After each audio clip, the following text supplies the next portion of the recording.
anybody in the house that's grateful this morning? Despite difficult days, you're grateful. Despite difficult times, somebody shout, I'm grateful. God, we thank you today. And no matter what comes our way, God, that you have been good to us. In fact, you've been good to us that we have been to ourselves. God, we want to say right now that we are grateful. We are grateful for every mountain you brought us over. We're grateful for every valley you brought us through. We're grateful for every hill you helped us to climb. We're grateful. We're grateful, God, for the dangers that we see every day, that you've helped us through those dangers. But God, we're grateful for even the dangers that we don't see. God, we're grateful. We just want to say thank you. We want to call you by your name, Yahweh, Jehovah, God. We want to call you by your name. There's healing in your name, God. There is joy in your name, God. So we thank you for being good to us. God, if we had 1,000 tongues, we couldn't thank you enough. So, God, thank you for being good to us. God, we ask now that your word, we ask for a rhema word. We ask for an on-time word. We will speak to these your people, God, that I might decrease while you increase. And that the words of my mouth and the meditations of my heart will be acceptable in your sight, O Lord, my Redeemer. In Jesus' name. Amen.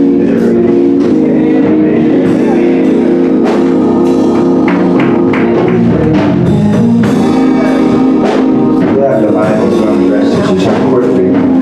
Your tablets or your phones, whatever you got that's on the screen. And we want to, there's a word, I think, befitting for this season. There's a word found in the book of Job. And we thank you for those who read it today. We want to sort of cover the first chapter in increments because I think there was some word there for us today I think that is relevant. I want to begin reading and commence reading with verse number 13. Though the meat of the sermon is actually the first 12 verses, but the punchline is verse number 13 through verse number 18. The Bible says, reading from the International Version, one day when Joseph's sons and daughters were feasting, fasting, and drinking wine at the elder brother's house, a messenger came to Job and said, the oxen were plowing, the donkeys were grazing nearby, and the civilians attacked and made off with it. They put the servants to the sword, and I'm the only one who has come and escaped to tell you. While he was still speaking, another messenger came and said, the fire of God fell from heaven and burned up the sheep servants, and I'm the only one who has escaped to tell you. Verse 17, while he was still speaking, another messenger came and said, the Chaldeans formed 3 raiding parties and swept down on your camels and made off with them. They put the servants to the sword, and I am the only one who has escaped to tell you what. While he was still speaking, yet another messenger came and said, your sons and daughters were feasting and drinking wine at the eldest brother's house, and suddenly a mighty wind swept from the desert and struck the 4 corners of the house.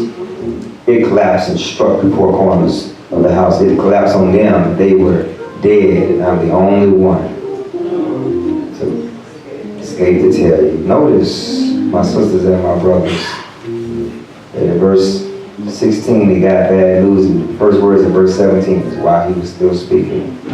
Got bad news. Verse number 18 got that bad news. Verse 18 while he was still speaking. Got that bad news, and the Bible says while he was still speaking. Look at your neighbor. Here's the sermon title. Tell your neighbor, if it ain't one thing, it's another. I'm talking to you.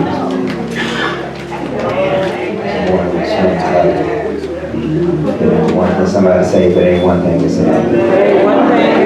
Anybody ever felt like that before? If it ain't one thing, it's another. If it ain't one thing, it's another. Love the words from the great poet Ernest Henley said, "Out of the night that covers me, darkest pit from pole to pole," and I think whatever gods may be, but now I'm conquered so in the fair clutching circumstance. I have not winced nor cried out loud under the bludgeonings of chance. My head is bloody but unbowed. Beyond this place of wrath and tears looms but the horror of a shade. Yet the menace of the years finds and still finds me unafraid. It matters not how straight the gate, how charged with punishments of the scroll. And I'm the master of my fate. I'm the captain of my soul. Whenever trouble comes, we're going to be able to tap into a source that is greater and more powerful than we are. Is there anybody in the house that understands that one of the inevitabilities of life is that trouble will come knocking at your door? Is there anybody other than me that understand that trouble and temptation has your phone number, your address, and your zip code? And even though you may have escaped one tragedy, trust me, another one is coming around. I want to read again these verses because I'm gonna read it again. I'm going to give you the Joe version, and I'm going to give you a Reverend Wesley modern day experience of the same text. Can I do that one more time? In a few minutes, if that's okay with y'all. The Bible says that while he was, it says that in verse number 13. One day Job's sons and daughters were feasting and drinking. I'm going to paraphrase this. I want to read it. While he was drinking and feasting, a messenger came to him and told him that your oxen were plowing, your donkeys were grazing. And be mindful that he had 700 sheep, 300 oxen, 500 donkeys. He had it going on. They had to worry about how the money was going to come to pay the bill the next day. The oxen were plowing and donkeys were grazing nearby, and the civilians came and attacked and made off with them. Put your servant to the sword. I'm the only one that escaped you. While he was still speaking, another one came and said that the heavens had burned up all you, that fire came down and burnt off all those sheep you had. All 500 of them. I'm the only one that came, that escaped. And while he was still speaking, the Bible says that the Chaldeans formed and came in parties and swept down and took all your camels away. Put your servants to the sword. And while he was still speaking, another one came with the final piece of bad news that fire came, the winds came and blew on your house, rather, and collapsed on all 10 of your children. All 10 of them were dead. If it ain't one thing, it's another. Yes. Sunday we had gotten a word. We felt that I was driving into the hospital to see Sister Hill. And as I'm on my drive there, I was thinking, oh, I forgot to mention about the death of our dear brother Young. And I felt bad about the fact that I didn't take out time to pray, and I was feeling bad about that. And I said, I'm going to get to this hospital and see Sister Valerie again today. I got up to the hospital room, and when I was coming off the elevator, Brother Hill greeted me and said, we sent her home. You know, I'm a little slow sometimes. They've had to take a few minutes to figure out what people are saying. I'm thinking, I was just here yesterday. What do you mean you just sent her home? I mean, she didn't look like she was ready to go home yesterday. He was talking about going to heaven home. So I sat and visited with the family, and overwhelmed, walking to my car. While I was walking to my car, while I'm walking to my car, I text Sister Tillman and said, we just lost Sister Valerie. While I was texting, another text came in and said, so we've also lost Sister Zimmerman. If it ain't one thing, it's another. And that wasn't, so here it is. I'm thinking, wow, I got 3 church members that have gone. Looks like Sister Valerie died that day, found out she died that day, and obviously Sister Zimmerman died, and I should have known that something was right because Sister Gordon was blowing up my phone as I was on my way up to the hospital, and usually when Sister Gordon is calling me, it's about Sister Zimmerman. And then when the text came in, I realized that this can't be, this is an awful experience. And so while I'm trying to grieve the death of Sister Hill, who's a friend of mine, the death of Sister Zimmerman, who I visit over and over again, who's a friend of mine, the next day I'm at dinner, and I'm at dinner in Irvine, and Brother McLeod calls me, and I say, Brother McLeod, look, I gotta call you back. It's loud in the restaurant. And Brother McLeod insisted that he was saying something. I said, let me just step out for a minute. And when I went out, he said, I just wanted to call you and tell you, Brother Chili died. I said, now I understand what Job has experienced. One of them just got over one tragedy, got bad news, another one that's coming in. They try to deal with that tragedy, got bad word, another tragedy just happened. I said to myself, if it ain't one thing, it's another. I ain't gonna even tell y'all about the other personal phone calls that I got during the week that just added insult to injury. Is there anybody in the house that know that sometimes when it rains, it pours? And so this is what's happening. I ain't gonna be long, right? But this is what's happening in the text here in Job, is that Job is a symbol of what we experience sometimes. We at Amos are having a Job moment. Amen, somebody. We're having a Job moment. And so we've lost 4 members, 3 in one day. We still don't know the details of what happened with Brother Chili yet, but I'm assuming that if it wasn't Sunday, it was Monday. But we lost. I said to myself, how can we lose 3 church members in one day? And all of them are people that I'm close to. I said, God, what are you trying to show me? And God said, go to the book of Job. Go to the book of Job in the Bible. I want you to see something in this text. Here, I'm getting ready to look at Job. Gives us some advice. Can I tell y'all that there's some advice here in this text? And the Bible says, I want you to see something because I want you to understand. I want you to understand how life works sometimes. Y'all with me this morning? It says, the Bible says, in verse 6, that one day the angels came to present themselves before the Lord. Satan came with them, and the Lord asked Satan, where are you coming from? Now, let me pause and say for a second here that Satan, this word Satan literally means an adversary with an evil spirit. Okay, let me bring y'all. So in other words, it is not. He symbolizes more than just one person. In other words, whenever you trying to do right and act right and be right, every now and then an adversary will show up at your party. Right? Y'all in the witnesses this morning. Every now and then an adversary. Whenever some of y'all under the sound of my voice, I know I got some, but I know some of y'all got some adversaries with an evil spirit. Do I have it?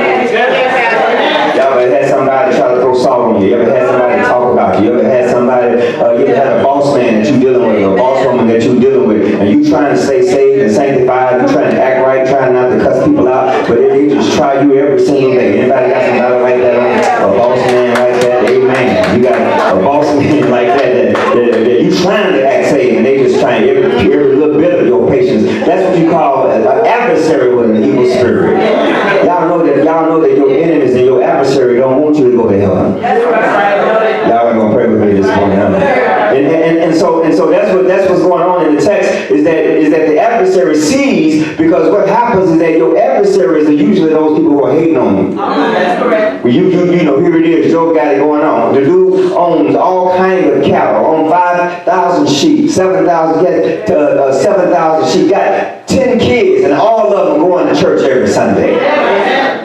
Yeah, his investments are all working all right. He ain't got to worry about, he ain't even worried about what's going on with China and Trump. He ain't got to worry about what's going on with the stock market. His portfolio looks good. And he ain't worried about how things are going. It doesn't matter how the economy is. For Job's like, I ain't worried about it. You know, I got 7 kids, I got 10 kids, 7 sons, 3 daughters. They all beautiful. They fellowship all together. I got all these investments. I got all this land. Job got it going on. And then the moment you got something going on is when your enemy is looking at ways to destroy you.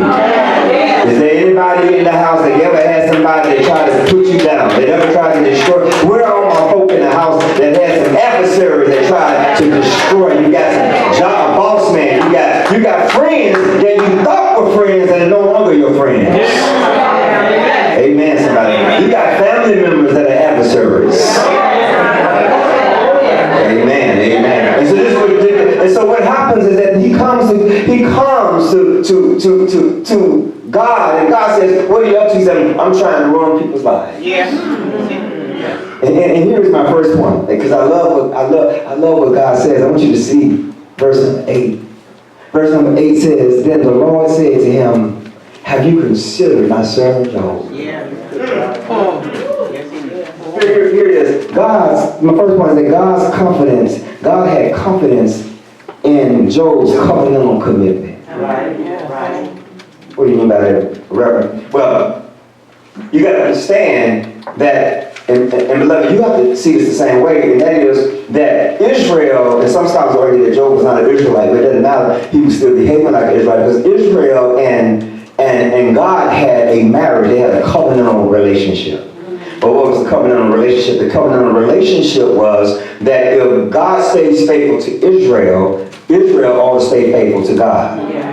And so what is going on is that God, you can see in the verses up, the brother had 7,000 sheep, he had 500 donkeys, he had 300 oxen, he had it going on, he had 10 kids that were going on. So he could understand what it was like, how God was honoring God's end of the covenantal relationship, because what the Israelites believed, that if you live a faithful life, God will bless you. And so here it is. God says the same. He says, look, I have honored Job in my covenant vow. He says, but check this out. Job has also honored me in his covenant vow. Can I pause for a second and say, how many of us are really true and honest? How many of us are really real about our marriage to God? Y'all quiet on me.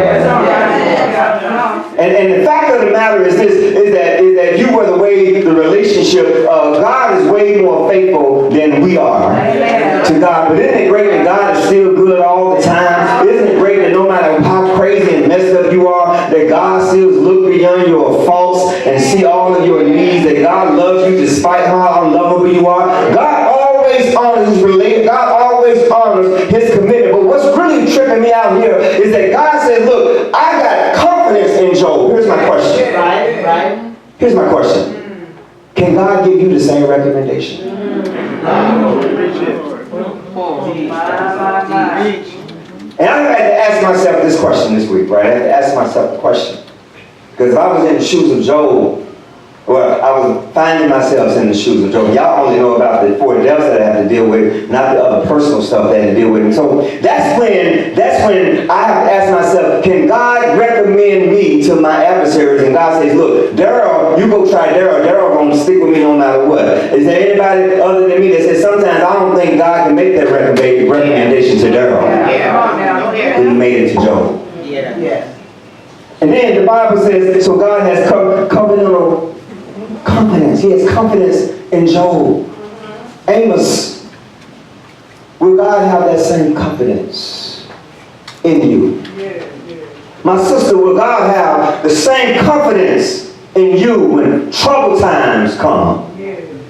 And here's what what I'm discovering is that not only what you got to understand is that your enemy got a theology. Satan's theology of God. Look at the text at verse number 9. I'm going to paraphrase for the sake of time. Job, here was Satan said to God, he is, of course, Job don't trust you. Of course he's going to ride or die. Of course he's going to honor the covenantal vow. Why? Because you hooked him up. You built a hedge around him. But Satan says, remove the hedge. Yes. And see what happens. Take him down the railroad, take him on the other side of the railroad tracks. Take him down Misery Boulevard, take him down Depression Alley, and see will he still honor you. And so here it is. I want to give you my second point is that you ought to say this like Job says, when your hedge is removed, your hope, you still have hope in your Redeemer. Yes, sir. Because the enemy is saying, look, take away family members. See how much they come to church then. Take away their job and their income. Let the market crash on them and see what happens. Right. That's what the enemy says to God. And that is that what you got to do is that what I have to ask you this morning is that what will happen when your hedge is removed? Will you still trust and hope in God? Because God sent me to tell you that every now and then, the hedge will be removed. Has anybody in the house ever had a hedge removed in your life? Anybody in this house ever had some cancer in your body? Anybody, if I call your name, you just go ahead and shout. Anybody in this house ever lost a loved one that you didn't expect to lose? Anybody in this house ever had the money, your money look funny, your change look strange? Anybody in this house ever had folks turn on you? Anybody in this house ever been depressed, couldn't get out of bed? Anybody in this house ever been down the misery boulevard? Anybody in this house ever wondered how you gonna make it from one day to the next day to the next day? Is there anybody in this house that ever had a hedge removed? But is there anybody else that shout, I don't care how many hedges will be removed, I'm still gonna have hope in my Redeemer. All right, I'm done. Oh, I'm done. Here it is, the final point. We gotta go to communion. Here it is. He says, look, God says, I got confidence in Job. The enemy says, remove the hedge. He removed it. Lost everything. But what really blows my mind about this text is the last verse. I feel good. I'm getting ready to get my shout on. Can y'all say I'm getting ready to get my shout on? Get ready to get my shout on. Look at, you would think that Job would be like, this is ridiculous. I go to church every Sunday. Tithe 20%. Give conference claims. I participate in every auxiliary at the church office. And yet, everything is taken from me. I ain't going to church no more. I ain't going to put up no more tithes. I ain't going to be as committed. Because if God would do that to me, I'm done with God. Anybody ever been there before? And here it is. Look at Job's reply. I love how the Bible says in verse 20. He says, at this, Job got up and tore his robe and shaved his head. And then he got to the ground and worshiped. Y'all ain't praying. And he says, naked I came into the world, and naked I will return. Job says, look, even if God permits his will or allows pain, it ain't going to abort my praise. Y'all ain't praying. Is there anybody say, I don't care how much hell I go through, I don't care how much difficulty I have, if I'm having trouble right now, that's not the time to throw in the towel. That's the time for me to put my hands together and say, thank you for what you're about to do. Thank you for showing me that you're ready to show up and show up. I know I've lost a whole lot, but I serve a God that owns the cattle on 1,000 hills, and he owns the lake, the hill that the cattle is on. So while I'm going through trouble, I'm going to still give God some praise. Lord, treat you real good. Anybody that can say thank you. I don't care how hard it is. I don't care how difficult it is. You can take everything from me, but then you're going to take my praise because God has been too good to me. Coming from a mighty long way. Won't God do it? Ain't God great? Despite your trouble, is there anybody that'll shout, I'm going to praise God? I'm not going to allow my pain to avoid my praise because God has been too good to me. God has done too much, and I'm just waiting to see what God is about to do. I'm done. You know, this month represents the 15th year of my dad, Darrell Charles Wesley's death. It represents his death. He's been dead for 15 years. In his last 2 years of his life, he was the most awesome man that I've ever met. Always was dependable. Darrell Charles Wesley. Always was dependable. I was home, and I was getting ready to fly back to California. And my mom couldn't take me to the airport. And I said, Dad, can you take me to the airport? He said, I'll be there at 1 o'clock. My dad is always on time. And 12:30 got there. He ain't there. 12:45 got there. He wasn't there. 1 o'clock hit. I said, this is not like that not to show up. He's not there. He was 5 minutes late. I said, Daddy, I was almost wondering how I was going to get to the airport. He said, boy, I told you I was coming. Goodbye. May the Lord treat you real good. Is there anybody other than me that can shout, I don't care how much it looks like